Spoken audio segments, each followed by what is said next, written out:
Hi everyone, I'm Lisa and welcome to Lisa's Stamp Studio. If you're like me, there has been occasion where you have used your good scissors that are meant for cutting cardstock or ribbon on something that's sticky. And what is left behind is a really nasty residue which makes it difficult to cut through simple cardstock or designer paper and even worse yet, ribbon. So I want to give you a tip about caring for your scissors, and I'm also going to give you a tip about scissors in general. I'm going to be using a cotton ball, and my go-to product is Googan. This is a citrus-based product which is not going to be harmful for the rivet in your scissors. If you're prone to using rubbing alcohol, over time, you'll find that this dries out this little rivet or the screw that's in here, and you might notice it's rusting around here just a little bit. So I'm going to caution you against using that on a regular basis. Googan is relatively inexpensive. You're going to be able to find it at any big box store, and even the grocery stores sell it. What I like to do is I like to saturate a cotton ball.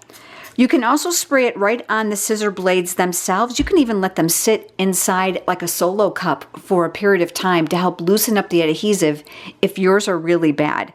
So I'm going to go ahead and just work on the blade. Be very careful. You want to make sure that you're not going through that cotton ball.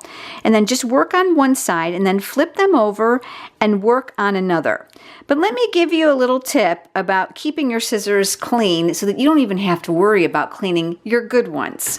I have a pair of scissors in my stamp room that I keep a small ribbon on, and these are designated strictly for sticky projects. If you look closely here, you'll see I have pieces of dimensionals on them. You'll see that these are far stickier than my other scissors because I try really hard to make sure that I use these for those big sticky jobs. So the same thing is going to apply here. It's going to remove everything, including the dimensionals. It'll even remove glue dots. And like I said, if you've got an area that's really stubborn, soak these and then use a cotton ball and wipe them up. Here's the other great thing. Don't let that cotton ball go to waste. If you've got a sticky work surface that's washable, go ahead and take it and clean up that area. You're going to get rid of all those little stray pieces of adhesive and dimensionals that are left behind.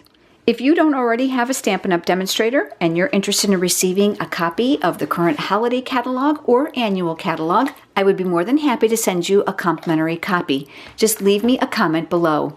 Thanks for joining me, everyone. I look forward to seeing you next time for another quick tip.